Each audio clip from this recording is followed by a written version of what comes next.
Herzlich willkommen, ihr schaut Franks Heli Info. Es geht weiter mit der Vorstellung, mit dem Baubericht vom SAB Goblin RAW 700 Piuma 6S. Viele Informationen, Tipps und Tricks habe ich noch für euch. Nicht nur für diesen Heli, sondern auch für andere Helikopter. Und was ist denn so besonders an diesem Heli? Was unterscheidet den Piuma vom normalen Goblin RAW 700? Viel Spaß, bis gleich.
Tipps und Tricks, das betrifft hier die Kugelpfannen. Die sitzen sehr oft viel zu stramm auf den Kugelköpfen. Laut Bauanleitung gibt sich das nach spätestens 10 Flügen, aber nach meinen Erfahrungen stimmt das leider überhaupt nicht. Die bleiben so stramm, sieht man hier auch ganz gut. Ich habe etwas gebastelt. Eine Kugelpfannenreibe. Da ist sie. Zeige ich euch noch, wie ihr die selber bauen könnt. Die Kratzer, die deute ich hier nur an. Das müsst ihr mit mehr Kraftaufwand machen, damit die Kugel dann so aussieht. So, jetzt klicke ich die Kugelpfanne auf mein Tool. Richtig rum natürlich. Klack. Und bewege das einige Male in alle Richtungen. Das habe ich jetzt auch hier nicht gekürzt oder geschnitten, das ist in Echtzeit, das geht recht schnell.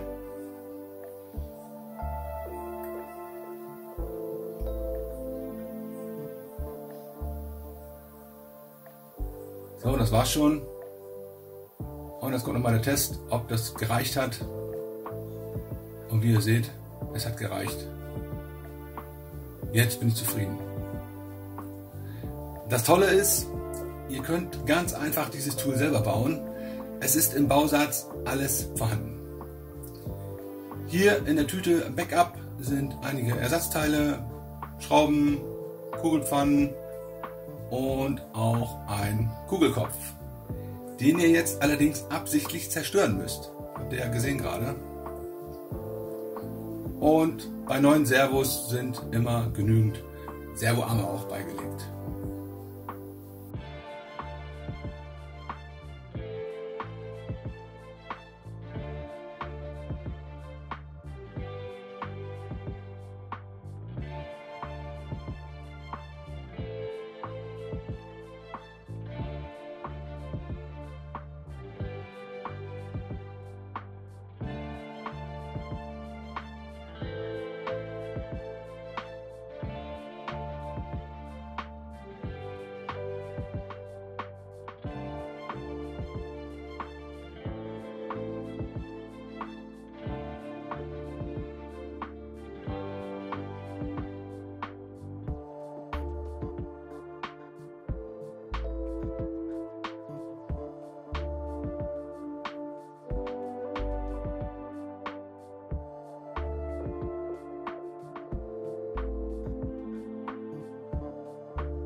Der Piuma hat im Gegensatz zum RAW 700 ein Gegenlager und somit die nächste kleine Verwirrung in der Bauanleitung, wirklich super klein, aber ist mir halt aufgefallen, die Löcher in der Folie, die müssen noch geöffnet werden. Die sind dahinter versteckt und die Dekofolie, die ist ja bereits verklebt. Ein paar Seiten vorher sollte man das ja machen. Hier, use these slots, aber versteckt. Alles kein Problem, die schneide ich einfach auf. Ach, hier ist nochmal der RAW 700 ohne diese beiden ovalen Löcher, weil kein Gegenlager. Und hier sieht man es nochmal, ein paar Seiten vorher. Da sind sogar die ovalen Löcher eingezeichnet in der Folie. Haben sie halt einfach vergessen, mein Gott. Und wie gesagt, kein Problem. Jetzt habe ich diese wunderschönen ovalen Löcher auch in meinem Piuma.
Hier ist die original Lipo-Schiene oder der Lipo-Träger für 12S.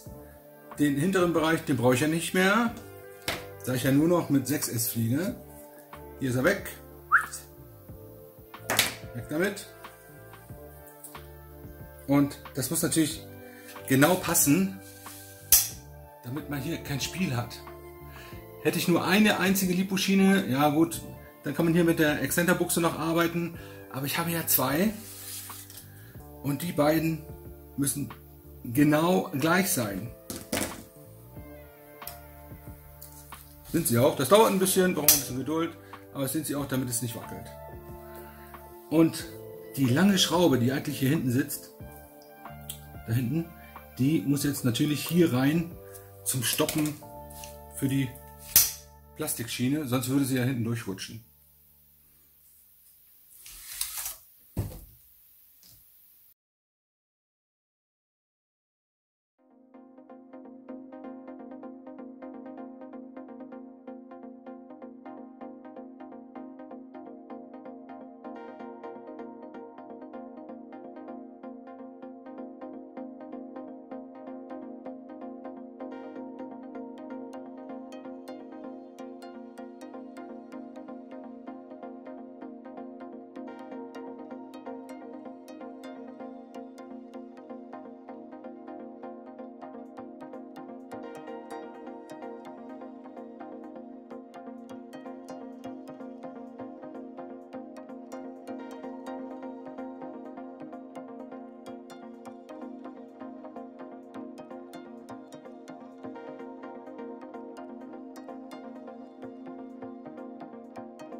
Zu den Haubenverschlüssen. Ich benutze am liebsten die Tenax Schnellverschlüsse. Die habe ich eigentlich an jedem Helikopter dran. Die sind aus dem Zubehör und nicht im Baukasten. Zum Abnehmen einfach nur ziehen. Das mag ich so an den Dingern. Und beim Original, da muss man erst den Stift drücken und dann ziehen. Hier im Bild sind die Originalen. Die sind beide gut. Es ist eine reine Geschmackssache.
So, darf ich vorstellen, Puma 700 mit einem 6S Setup.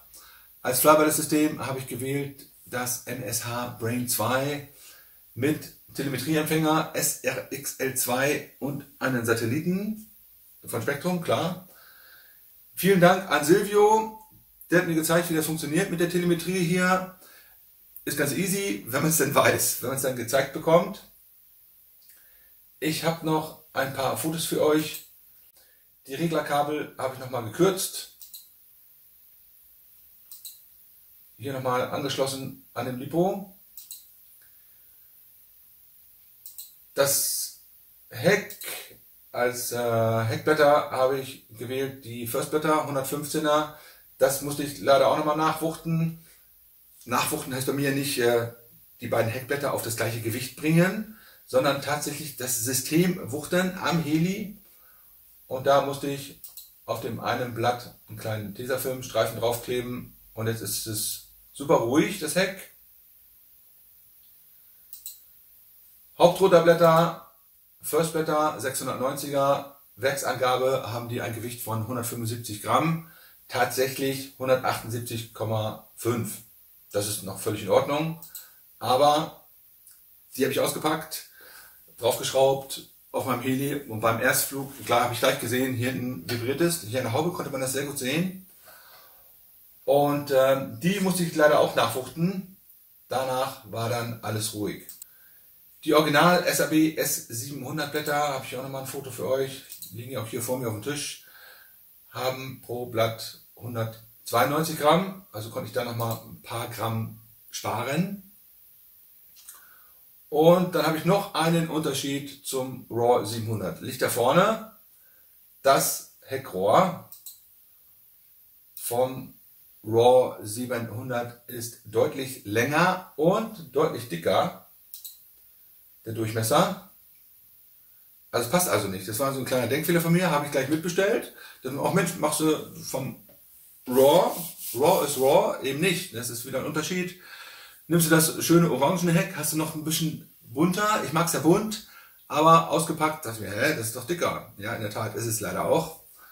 Und als Info für euch nochmal nebenbei, das wiegt logischerweise etwas mehr, 174 Gramm und das Carbonrohr 128, ne? 128 Gramm waren es, glaube ich.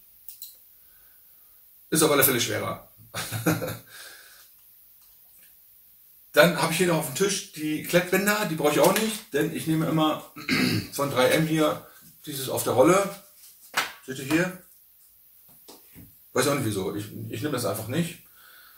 Und zum Schwerpunkt, der ist mal wieder perfekt, genau wie beim Karten auch, sogar mit einem 680 Gramm LiPo 6S 5000er hier, ist der Schwerpunkt perfekt. Und ich habe hier vorne sogar noch so ein bisschen Platz, könnte also noch ein bisschen leichter sein, der LiPo.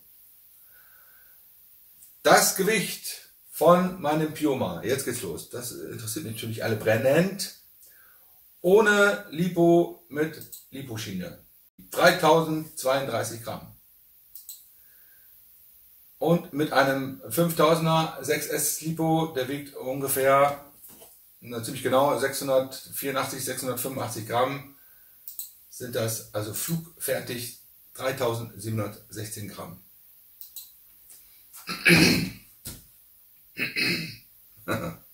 Der Pioma hier, der ist 300 Gramm leichter als mein Kraken 700 mit dem 6S Setup, mit den ganzen Titanwellen und was ich da alles rausgeschmissen habe. Tja, Punkt. Mein Fazit zum Bausatz. Das hat richtig Spaß gemacht, den Pioma hier zusammenzubauen. Ich habe mich nicht einmal geärgert. Alles hat gepasst. Es ist alles da. Es ist sogar noch mehr da. Kleine Ersatzteiltütchen mit Schrauben, Kugelpfannen, Ohrringen, Distanzscheiben und da ist dann noch so ein Antennenhalter. Ein Kugelpfannenschrauber, einen Kugelpfannenaufsatzdrehgriff, ein KFG, so habe ich ihn, glaube ich, getauft. Und ein Hilfstool, um den Zahnriemen zu spannen. Der hier. Den habe ich auch benutzt, der ist sehr komfortabel, das war richtig cool. Das war geil. Zum fertigen Piuma in der Luft kann ich noch nicht viel zu sagen. Ich bin noch nicht mal dazu gekommen, ein schönes Flugvideo zu machen. Ich habe erst 4 Flüge machen können, meist Einstellflüge. Was dabei aber tatsächlich auffällt, ist das geringe Gewicht, die Leichtigkeit. Der Piuma ist irgendwie länger schwerelos als andere Helis. So fühlt sich das an, so möchte ich das beschreiben. Ein kleines Flugvideo, das mache ich bestimmt noch. Das war's zum Piuma 700 mit meinem 6S Setup.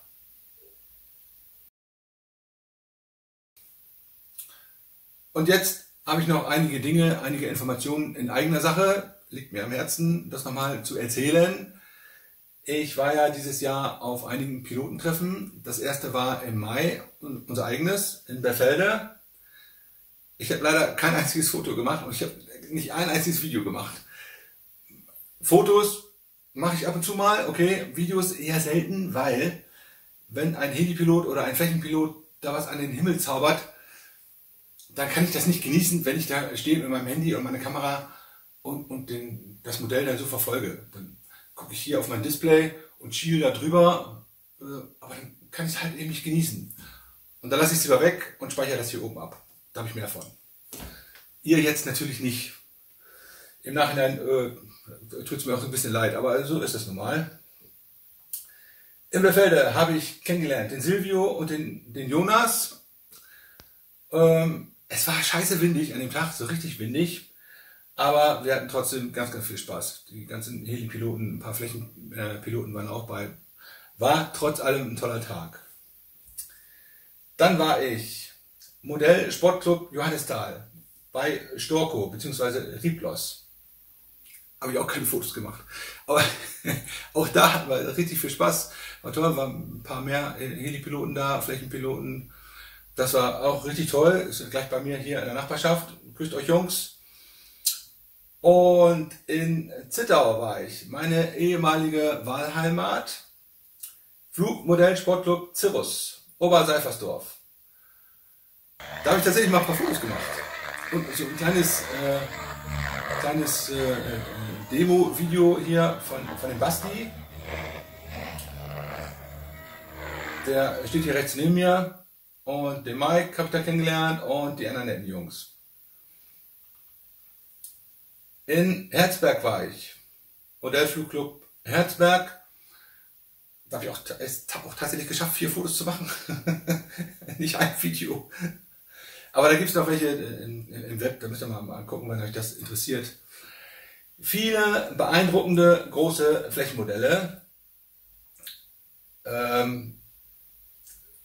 Doppeldecker und riesengroße Jets.